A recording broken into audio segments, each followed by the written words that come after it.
Victor Nyangui, DGA du Fonds spécial pour la promotion, l'entrepreneuriat et l'emploi des jeunes. Étant lui-même jeune, il connaît le problème de la jeunesse et œuvre pour y apporter des solutions. Monsieur Roderick. Merci. Bonjour, chers amis. Moi, c'est Roderick Nyangui, DGA du Fonds spécial pour la promotion, l'entrepreneuriat et l'emploi des jeunes. Je suis un ancien du ministère du Travail et de l'Office national de l'emploi. Donc, j'aurais plus tendance à pencher vers ce défaut de formation. Nous avons suivi le premier intervenant qui a parlé de la stratégie et qui a mis en exergue les débouchés pour créer des emplois. Alors, une fois que ces emplois, ces entreprises installées, ces emplois créés, il revient maintenant aux candidats qui devraient postuler à ces emplois de devoir se préparer pour décrocher un emploi. Alors, mon sous-thème s'intitule « Préparer sa recherche d'emploi, conseils et orientation ».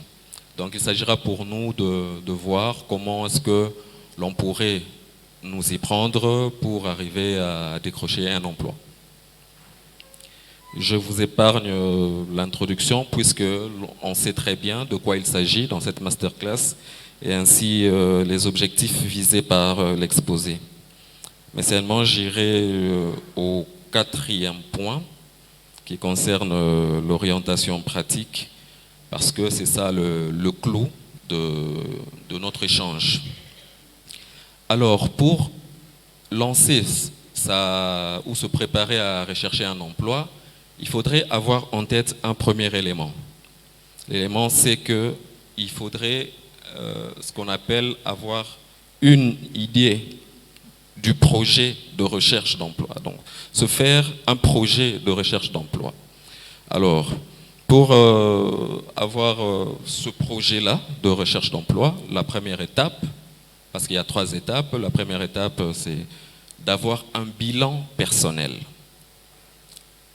Vous pouvez avoir un diplôme, vous pouvez avoir aussi déjà travaillé quelque part, mais vous devez faire un bilan personnel. C'est-à-dire aller dans le sens de vous poser des questions, de faire une introspection pour arriver à ressortir les éléments qui sont en vous, l'expérience que vous avez connue, les qualités qui sont les vôtres, un certain nombre d'éléments qui vous fassent dire que vous avez un savoir-faire. Donc, je connais mes atouts, je connais ce que je suis capable de faire, je connais mes forces, je sais ce que je peux apporter comme valeur ajoutée par rapport à l'emploi que je cherche à acquérir. Ensuite, après avoir eu les éléments de ce savoir-faire, après ce bilan personnel, nous avons ce qu'on appelle avoir un aperçu du marché de l'emploi. Dans le marché de l'emploi, il y a justement l'environnement du travail pour connaître, pour savoir les secteurs qui sont le plus porteurs, quels sont les secteurs qui emploient les plus, quels secteurs dans lesquels les emplois sont saturés, quel secteur qui est en vogue, en exergue. Et tout cet élément-là permet de prendre ce que nous avons comme bagage, ce que nous avons comme élément de bilan pour arriver à comparer cela aux connaissances, à l'aperçu que nous avons reçu ou que nous avons pu déceler du marché de l'emploi. C'est quelque chose de très important parce que les compétences que nous avons doivent correspondre aux opportunités, aux débouchés qui découlent du marché de l'emploi.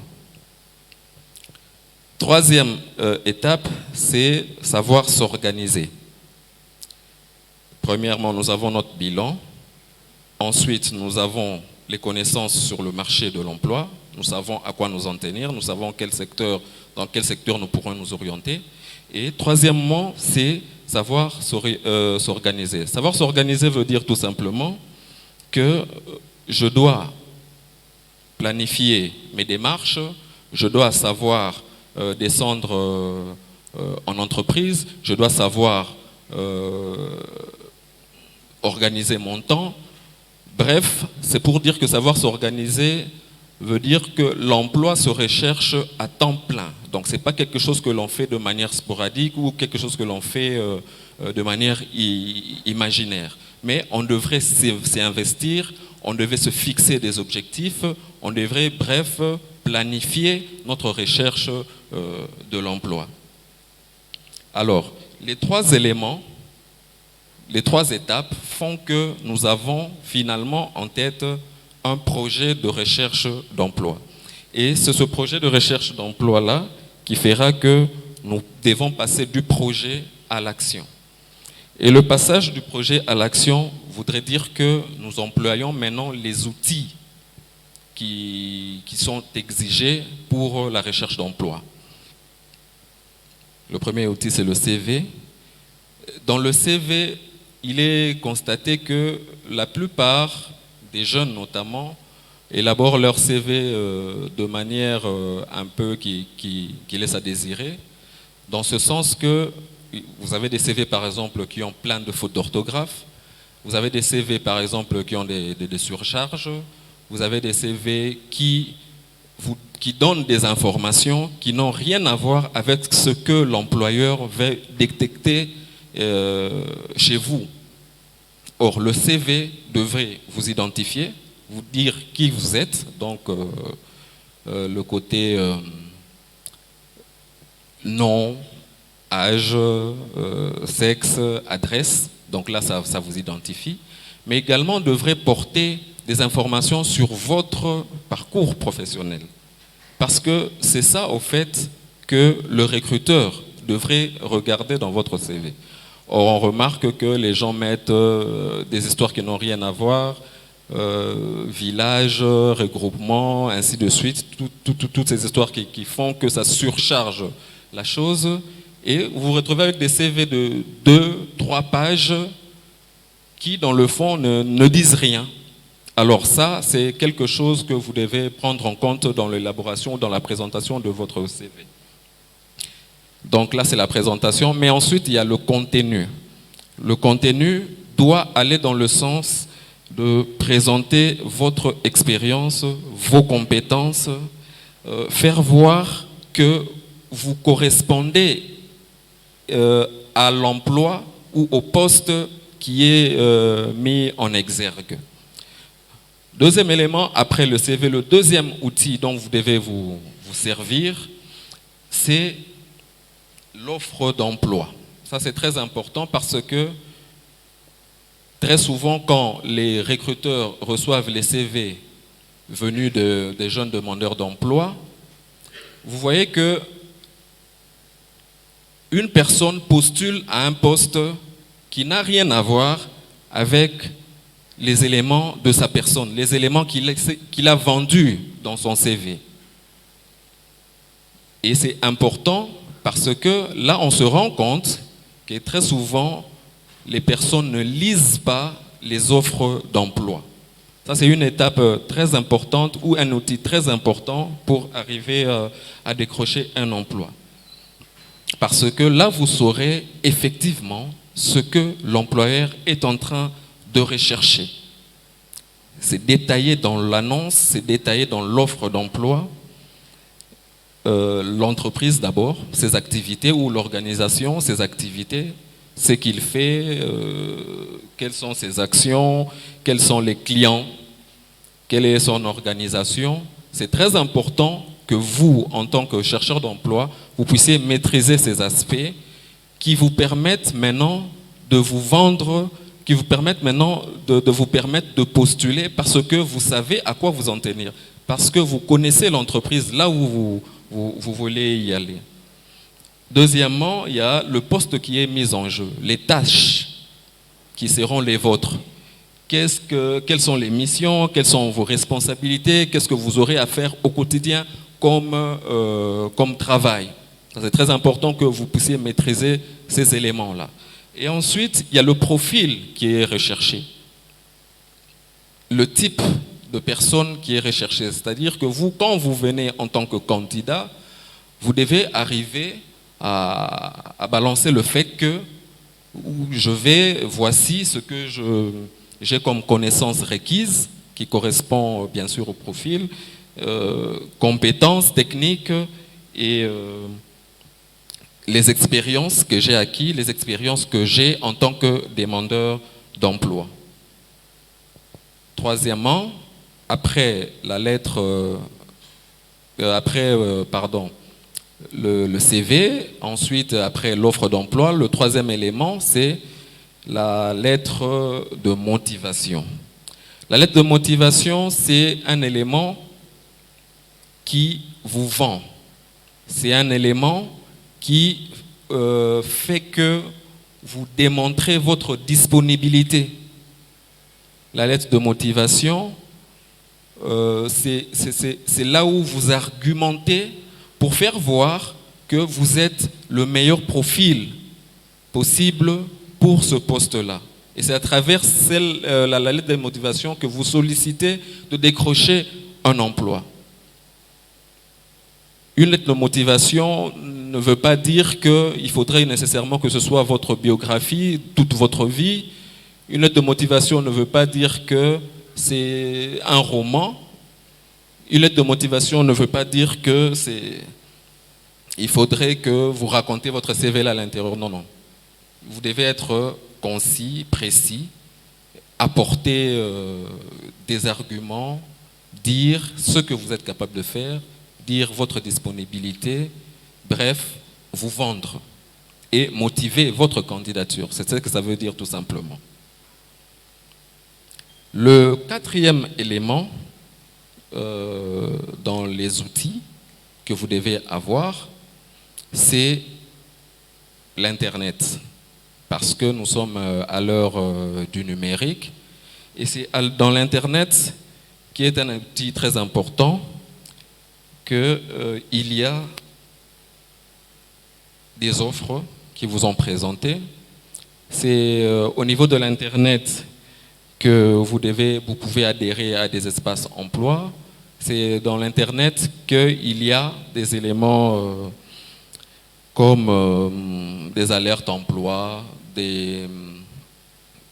comment on appelle ça, des applications, des sites qui sont exclusivement destinés à l'emploi. Et donc, en tant que chercheur d'emploi, vous devez arriver à vous servir de cet outil pour arriver à décrocher un emploi.